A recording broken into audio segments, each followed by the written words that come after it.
여러분 참 인생이 고상하고 또 살아보면 고통도 우리 인생 가운데 늘 있습니다. 그래서 때로는 원하지 않지만 벼랑 끝에 서서 눈물을 머금고 정말 긴긴 밤을 보내야 될 때가 우리 인생 가운데 있는 것이죠. 또 어떨 때는 오늘 누리는 이 행복과 이 기쁨을 영원히 누릴 수 있을까 하는 생각을 스스로도 하면서 우리는 걸어갑니다. 그럼에도 불구하고 주어진 현실 앞에서 열심히 믿음으로 행복의 조건들을 찾아가는 것이 우리의 또 신앙이에요. 그래서 우리는 고통의 그 순간이 와도 그 고통에도 의미를 부여하면서 행복의 조건, 이유를 찾고 있습니다. 그래서 살아간다는 것은 어쩌면 더 많은 고통에 눈물거리를 뒤집어 쓰고 끌어안고 살아가는 일인지 모릅니다.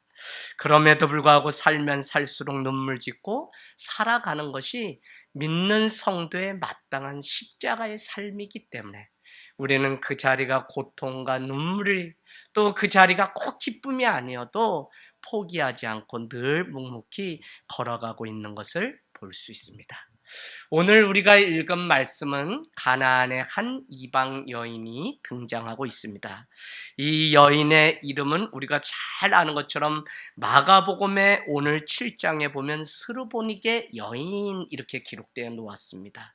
이 여인을 오늘 말씀의 28절에 보니까 내 믿음이 크도다 내 소원대로 되리라 라고 칭찬하시고 있는 것이죠.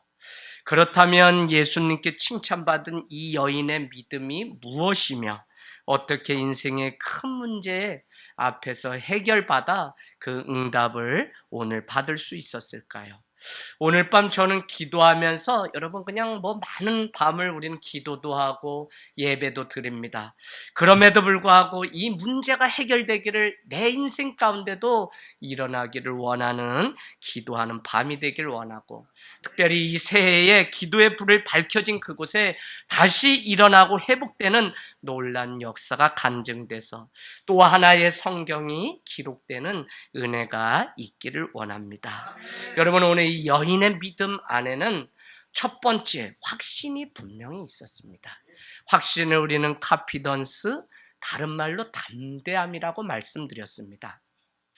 히브리서 10장 34절 35절 너희가 담대함을 버리지 아니하면 큰 상을 얻으리라. 너희에게 인내가 필요한 것은 하나님의 뜻을 행한 후에 약속하신 것을 얻기 위함이라. 오늘 우리에게 뭐가 필요하다고 하냐면 인내가 필요하고 하나님의 뜻을 행해야만 약속하신 것을 얻는데 그것을 위해서 뭐를 버리지 말라고요? 담대함을 버리지 말라. 그러면 큰 상을 얻으리라. 담대하면 카피던스, 확신이라는 단어입니다.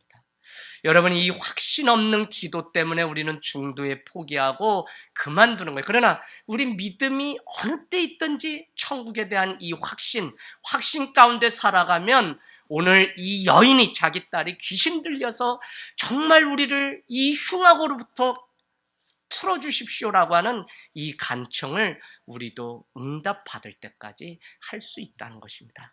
그래서 여러분 응답에는 5가지가 있는데 첫 번째 한번 적어보세요. 점검도 해보시고요. 구원의 확신입니다. 구원의 확신.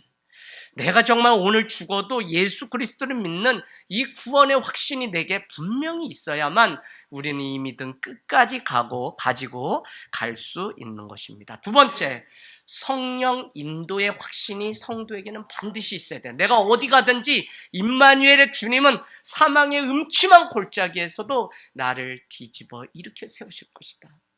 제가 병상에서 밤을 보내고 아침에 이 동생을 또 볼 수 있을까 하는 그 생각 중에 제게 가장 은혜를 주셨던 말씀이 92편 1절 여호와께서 감사하며 주의 이름을 찬양하고 아침마다 주의 인자하심을 알리며 밤마다 주의 성실하심을 베품이 좋나이다. 여러분 밤에서 아침이 이 유대인들에게는 하루인데 밤마다 주님은 성실하심으로 늘 지키시고 아침에 눈을 뜨고 저 태양이 일어나고 병상에 누웠던 동생이 여전히 형 하고 부를 때 그 주의 인자하심이 얼마나 컸는지 저는 이 말씀이 제 삶 가운데 그냥 탁탁 이렇게 마음에 와닿아요. 성령 인도의 확신은 뭐냐면 사망의 음침한 골짜기를 갈지라도 주님이 그곳에, 수울 저 바다 끝에 갈지라도 주님이 그곳에서도 이 믿는 자를 건져내고 살리실 것을 믿는 성령 인도의 확신이 있기를 원합니다. 또 무엇이 우리에게 필요하냐면 기도 응답의 확신이 필요합니다. 우리가 응답이 있다는 믿음 때문에 오늘 기도할 수 있는 것이거든요. 그래서 확신을 가지되 기도 응답의 이 확신을 가진 자가 끝까지 기도할 수 있는 것입니다. 또 한 가지, 많은 사람들이 이것을 마음으로 고백하지 못해서 믿지 못하는 것 중에 하나가 뭐냐면 용서의 확신입니다. 어떤 죄를 가졌을지라도 우리를 미쁘시게 여기시는 주님은 우리의 죄를 용서해 주실 것을 믿는 그 확신. 또 한 가지는 뭐냐면 승리의 확신입니다. 믿는 자는 반드시 죽은 자 같지만 승리로, 부활로 하나님의 영광을 보는 자로 끝이 난다고 하는 그 믿음 때문에 우리는 같은 고통과 그 늪을 지날지라도, 긴긴 밤을 지날지라도 그 고통마저 끌어안고 기도하는 사람이 바로 믿는 우리라는 것입니다.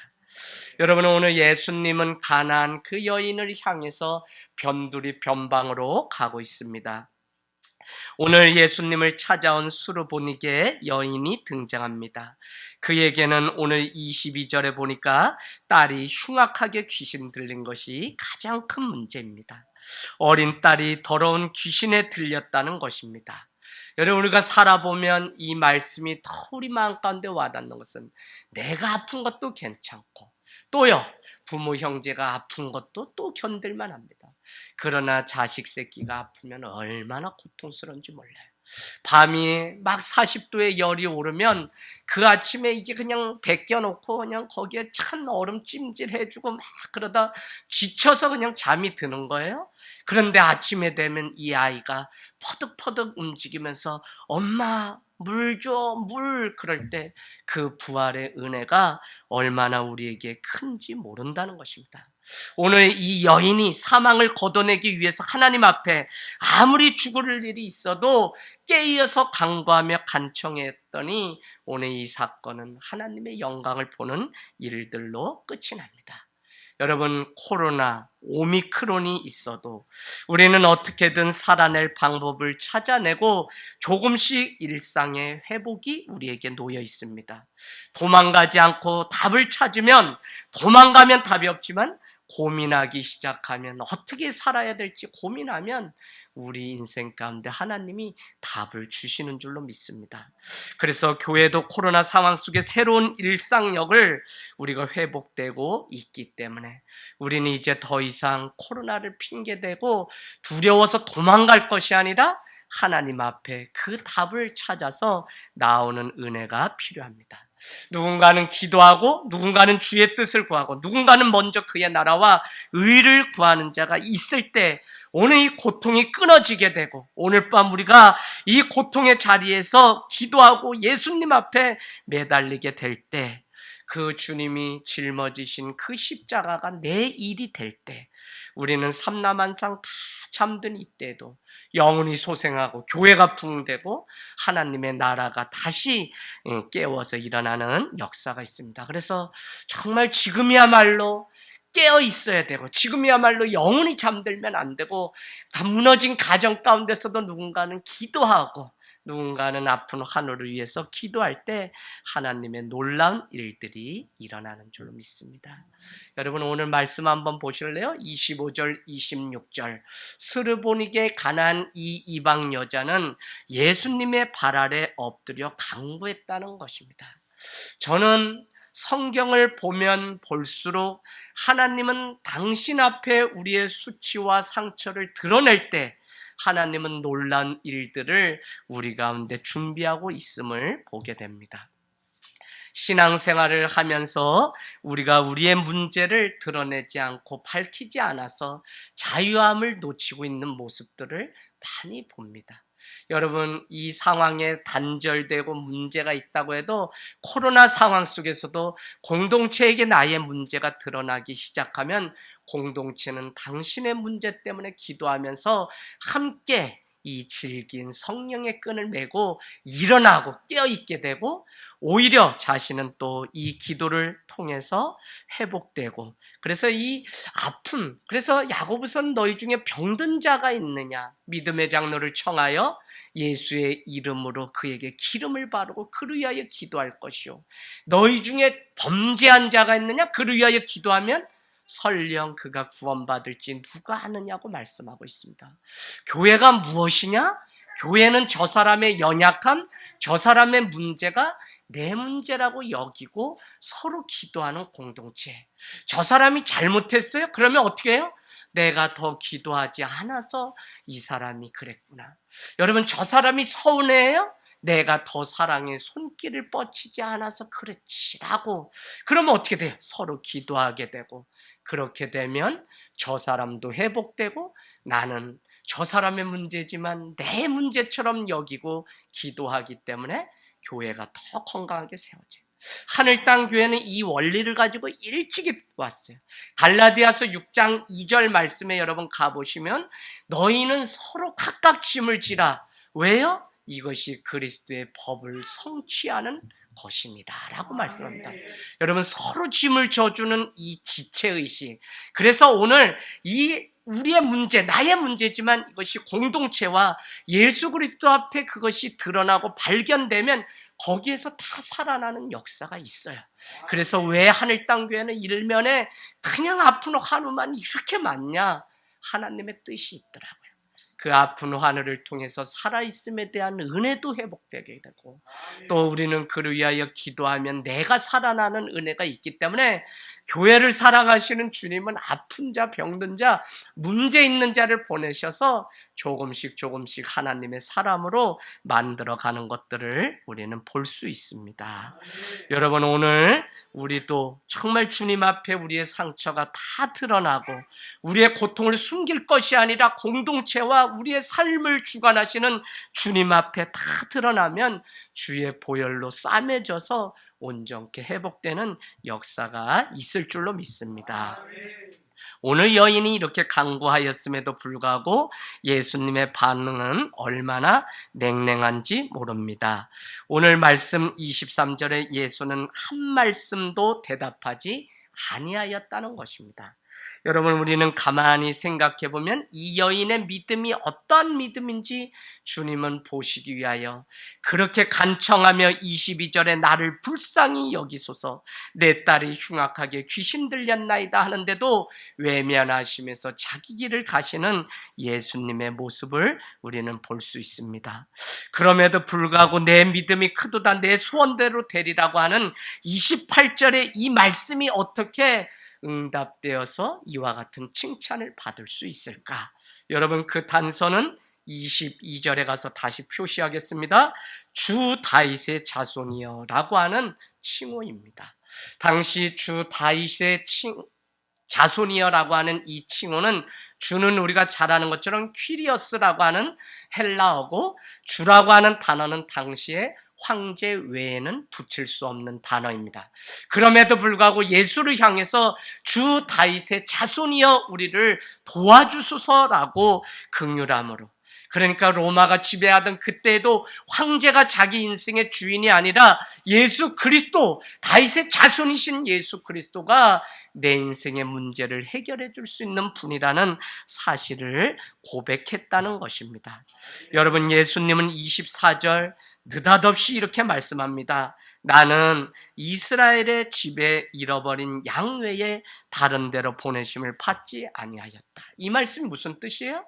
나는 이 유대인, 하나님을 일찍이 믿는 이스라엘의 이 사람을 위해서 왔다. 너 같은 이방 여자들은 나와 상관없다라고 오히려 외면하는, 무시하는 말을 하고 있는 것을 보게 됩니다.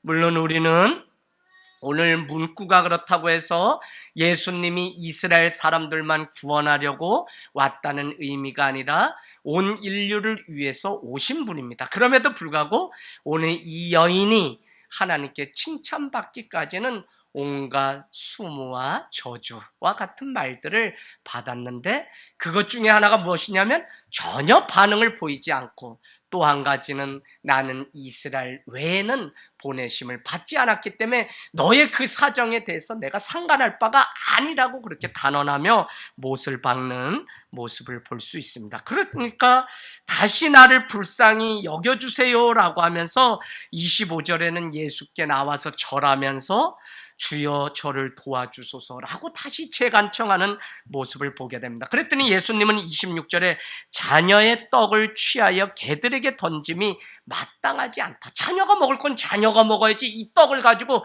왜 개들에게 주냐 이 얘기거든요. 그러니까 이 이방 여인은 이제 뭐만도 못하냐면 개만도 못한 거예요. 그럼에도 불구하고 27절에 주여 올소이다마는 개들도 제 주인의 상에서 떨어지는 부스러기를 먹고 삽니다. 제발 오늘 간과하오니 나에게 그 부스러기라도 좋으니 은혜의 그 부스러기를 내려주소서라고 간청하고 있는 그 모습을 우리는 볼 수 있는 것입니다. 여러분 오늘 이 여인의 믿음은 참 대단합니다. 그랬더니 오늘 마가복음 7장 29절은 또 오늘 우리가 읽은 28절에는 그때로부터 그의 딸이 낳는 일들이 결과가 응답이 생기게 됩니다. 이방 여인이 사는 변두리에 무엇이 오늘 있었냐면 변두리에는 사실 아무것도 없어요. 그러나 그곳의 믿음 중심에는 신앙 고백이 이 여인의 신앙 고백이 있었기 때문에 오늘 역사의 중심에 이 스르보니게 여인이 기록되는 것을 볼 수 있습니다. 오늘 이 귀신 들린 딸은 성경에 등장하지 않습니다. 그럼에도 불구하고 이 딸의 이 흉악한 질병은 귀신 들림은 떠나는 역사가 있었다는 것입니다. 여러분 오늘 이 변방에서 일어난 이 놀라운 사건, 그렇다면 오늘 이 중심부에는 왜 이와 같은 예루살렘, 또 우리가 살아가는 이 도시에는 이런 일들이 이제 일어나지 않는 것일까요? 바로 예수 그리스도 복음이신 이 말씀이 분명하지 않기 때문에 절대 절망이 절대 희망으로 바뀌고 오늘을 넘어서 미래로 나가야 되는데 역사의 중심을 주님과 함께 써가야 되는데 우리가 온전한 본질이신 예수 그리스도를 바라보지 않기 때문에 그렇다는 겁니다. 그래서 여러분 이름도 없는 이 여인이 오늘 역사의 주인공으로 설 수 있었던 것은 본인 가운데 신앙의 고백이 있었기 때문에 그렇다는 생각입니다. 여러분 오늘 제가 드리려고 하는 결론이 이것입니다. 오늘은 기도로 말할 건데 한번 여러분 적어보세요. 저는 우리가 살아가면서 신앙생활하면서 가장 중요한 것은 무엇을 생각하고 무엇을 꿈꾸는지가 너무 중요한데 오늘 이 여인은 왜 시험에 들지 않았을까 하는 것입니다. 어린 딸이 귀신 들린 것에 대해서 그랬고 예수님이 저주하는 그 말을 쏟아 놓았음에도 불구하고 왜 이 여인은 오늘 시험 들지 않았을까? 특별히 여러분 그 여인의 생각과 마음이 어디에 있었기 때문에 오늘 시험에 들지 않았을까 하는 것입니다. 여러분 오늘 문맥상 이렇게 보면 자기가 지금 죽겠어서 그나마 희망이었던 예수님을 찾아왔으면 오늘 예수님이 그 여인에게 귀를 기울이고 그에게 할 수 있는 사랑을 다 베풀었어야 했어야 됨에도 불구하고 오늘 개만도 못하다고 하는 이와 같은 표현을 하고 있는 모습을 보게 됩니다.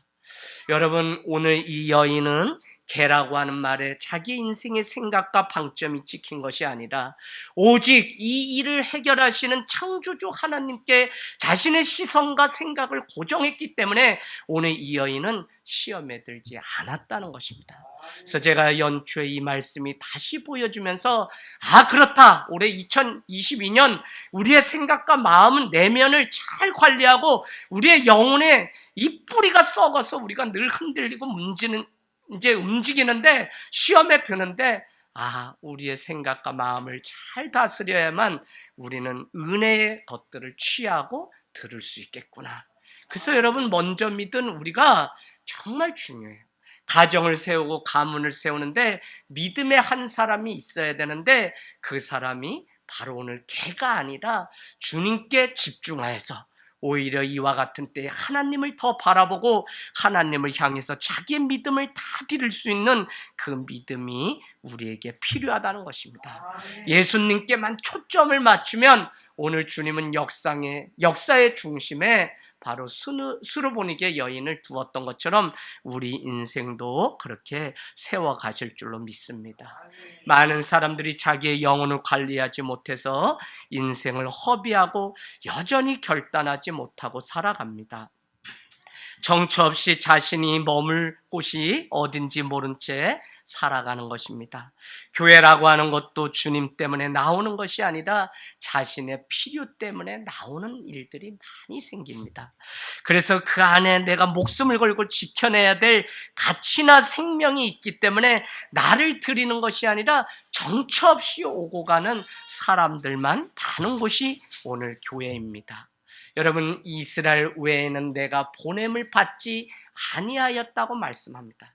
저는 오늘 이 말씀이 예수를 믿고 오늘 유대인이었던 하나님을 아는 그들이 오히려 하나님의 구원을 받는 일이 당연함에도 불구하고 교회를 드나들면서도 정처 없이 어떻게 믿음 생활을 해야 될지 잘 모르니까 도리어 잃어버린 양이 되어서 살아가고 있는 모습을 보게 됩니다. 여러분, 스스로 교회를 다니고 구원을 받아야 할 영혼들조차도 잃어버린 양이 되어서 살아가는 시대에 우리가 살아가고 있는 모습. 오늘 이스라엘 사람들이 하나님을 안다고 하면서도 버림받고 구원이 필요했던 것처럼 오늘 정말 우리가 깨어서 기도해야 될 것은 교회가 세워졌는데 계속 문을 닫고 계속 교회는 있고 신앙생활을 하지만 뭐가 교회인지 무엇을 우리에게 내가 정말 전적으로 드려야 될 것이 무엇인지 모르니까 교회가 구조선이 아니라 유람선처럼 오고 가는 정처 없는 곳이 되는 것을 우리는 볼 수 있습니다. 오늘 여인의 중심에는 정한 마음이 있었다는 것입니다. 예수님만 만나면 산다고 하는 믿음이 있었기 때문에 오늘 개만도 못한 너에게 내 이 부스러기를 던질까라고 하는 그 말에 자기의 귀가 움직인 것이 아니라 오히려 주님께 자기의 시선을 드렸고 주님을 만나면 고침받을 수 있다고 하는 그 음성, 그 소문만이 자기의 삶을 움직였던 것을 우리는 볼 수 있습니다. 여러분, 오늘 목회팀이 회의하면서 하나님이 비전을 주셔서 같이 나눴습니다. 1층 이방인의 뜰이 되어서 커피숍을 하고 이방인들이 와서 누구든지 교회 문턱을 드나들 수 있는 곳이 되었으면 좋겠다는 마음 주셨어요. 2층 본당으로 다 밀고 3층 다음 세대 청년 청소년, 4층 어린이. 그래서 여기서 우리가 비비고 어느 정도 하면서 광야로 나가자는 마음들이 모아져서 기도하기로 했습니다. 그래서 여러분, 정말 지금 이런 때에도 우리의 시선과 마음의 고정이 주님께 고정되면 하나님은 우리에게 비전을 주시고 우리에게 성령께서 인도하시면 반드시 회복되어서 이 광야 가운데서도 하나님이 꽃을 피우는 놀라운 일들을 전화위복시키시고 바꾸시는 하나님의 역사를 우리에게도 보여주실 것을 믿고 기도하기를 원합니다. 한숨만 쉬며 뜻을 주님께 분명히 정하지 않으면 우리는 주님 나라를 이루기 위해서 전혀 손해보지 않고 구원을 얻으려고 하는 이기주의자가 될 수 있습니다. 오늘 밤 여러분 눈물 콧물 다 흘려서 기도하십시오. 더 이상 주님 앞에 점잖은 척 할 것도 없어요. 믿음으로 정말 우리가 살아야 됩니다. 나의 이 감정 따위에 소모되어서 주님을 바라보지 못하고 하나님의 나라를 오고 있는 이 나라를 보지 못하는 것은 우리의 손해입니다. 지금도 여러분 사단은 우리의 감정을 움직여서 계속 하나님의 나라를 보지 못하도록 계속 우리를 연초부터 흔들어요. 믿음 생활을 하고 우리가 살아가면서 하나님이 어떻게 일하시는지를 우리가 보고 오늘 내 내면과 내 영혼이 주님께 집중돼서 주님께 깊이 뿌리 내린 인생이 될 때 살아날 수 있다는 이 놀라운 사실. 그런데 이 뿌리가 얼마나 깊이 파고 들어가느냐에 따라서 건물의 높이가 좌우되는 것처럼 우리의 인생의 이 뿌리가 예수님께 더 깊이 들어가고 깊이 들어가고 깊이 들어가면 어떤 환난이 와도 무너지지 않고 반드시 주님이 일하심을 드러내는 도구가 될 줄로 믿습니다. 여러분, 문제가 크게 보이는 것이 아니라 주님이 크게 보이고 사람의 말이 크게 보이는 것이 아니라 주님이 전부로 우리 가운데 보여서 오늘 개라고 하는 단어에 방점이 있는 것이 아니라 주님이 하시는 말씀이 더 크게 들려서 올 한해 승리하는 은혜가 있기를 원합니다. 병원에 의사는 안 된다는 거예요. 이제는 다 준비하십시오. 끝내십시오. 우리도 췌장암 말기 이겨내시면서 백희숙 집사님이 돌아가시면서 결국은 백희숙 연금을 교회에 이렇게 놓았어요. 그래서 그것을 함부로 쓸 수 없어서 가족과 의논 끝에 백희숙 장학금을 이렇게 지정하게 되었습니다. 2달밖에 살 수 없다고 해서 85세가 되도록 예수를 믿지 않던 아버지, 엄마, 형제들 다 전도했어요.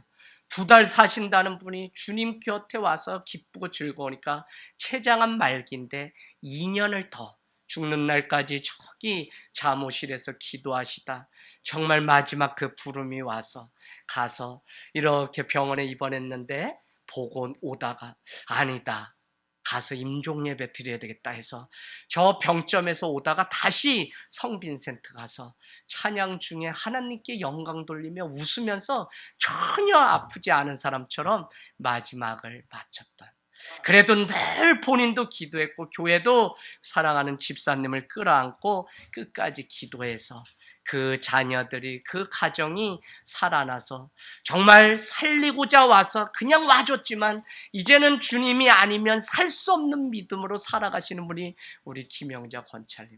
저는 한 알의 밀알이 땅에 떨어져 썩어야만 그 다음에 누군가가 생명을 얻는 일들이 있음을 보게 됩니다. 여러분, 주님은 아무리 큰 문제가 있어도 우리를 시험에 들게 하지 않는다고 말씀합니다. 고린도전서 빨리 가보세요. 10장 13절. 고린도전서 10장 13절. 사람이 감당할 시험 밖에는 너희가 당한 것이 없나니 오직 하나님은 미쁘사 너희가 감당하지 못할 시험을 당함을 허락하지 아니하시고, 그죠? 우리가 시험 당함을 허락하지 않는 분이 하나님인데, 두 번째, 시험을 당했다고 해도 어떻게 해요? 또한 피할 길을 내셔서 능히 감당하게 하시는 분이 하나님이시라고요. 아시겠어요? 그래서 시험이 아니라 우리의 믿음이 자라고 이 고통의 시간들을, 이 늪을 지나서 우리가 믿음의 사람으로 승리하게 하시려고 우리에게 이 시간을 준 것이지 우리를 시험에 들게 하지 아니하셨다는 것입니다. 그럼에도 불구하고 우리가 시험에 드는 것을 야고보서 1장은 뭐라고 한다고요? 1장 13절. 야고보서 1장 13절 가보세요.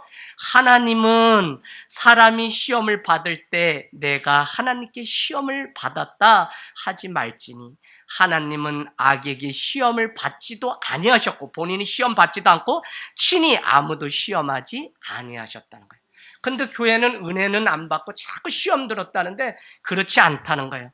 오늘 스르보니게 여인이 나를 개라고 그랬다면 시험에 들어. 그러나 그는 예수님께 자신의 초점을 맞췄기 때문에 시험이 와도 예수의 이름으로 다 끊어진 것을 볼 수 있습니다. 그럼 왜 시험 들었대요? 야고보서 1장 14절 15절.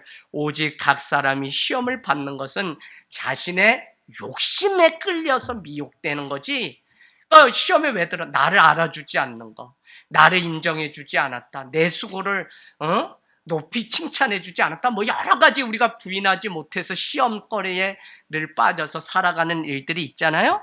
그래서 욕심이 잉태한 즉 죄를 낳고 죄가 장성한 즉 사망을 낳는데, 더 나아가서 야고보서 4장으로 가보세요. 1절에서 3절은 아주 우리 현실 가운데 구체적으로 시험이 왜 오는지, 싸움이 왜 오는지, 다툼이 왜 오는지 우리에게 야고보서 4장 이렇게 말씀합니다. 너희 중에 싸움이 어디로부터, 다툼이 어디로부터 오느냐? 싸움, 다툼이 왜 오냐? 너희 지체 중에서 싸우는 정욕으로부터 나는 것이 아니냐? 정욕이 뭐예요? 욕심이죠, 욕심. 자, 그러면서 이렇게 얘기합니다. 더 아래 내려가면 너희가 구하지 너희가 얻지 못하면 구하지 아니하기 때문이요. 기도하지 않기 때문에 얻지 못한다고 얘기하면서 또 한 가지는 뭐냐면 이렇게 얘기합니다. 구하여도 받지 못하는 것은 정욕으로 쓰려고 잘못 구하기 때문에 응답이 없다는 거예요. 그래서 여러분 정욕, 욕심 때문에 우리가 시험에 듭니다. 여러분 바로 깨어 있어야 돼요. 제가 너무 안타까운 게 뭐냐면 정말 세워지고 다 할 텐데 깨어있는 사람이 가정마다 없어서 이 일들이 막 되어지는 일을 사람의 일로 생각하니까 시험이 와서 여러분 그냥 얻었던 구원이 그냥 무효수표가 되는 일들을 우리 정말 깨어서 하나님이 기뻐하시는 일이 무엇인지를 예수 그리스도의 정결의 옷을 입고, 그래서 오늘 스로보니게 여인은 핵심은 개만도 못하다는 그 말이 아니라 오직 예수 그리스도께 자기의 초점을 맞춤으로 승리했던 것처럼 여러분이 어떤 상황 어떤 때에 놓이든지 오직 예수 그리스도만 바라보게 되기를 원합니다. 아멘.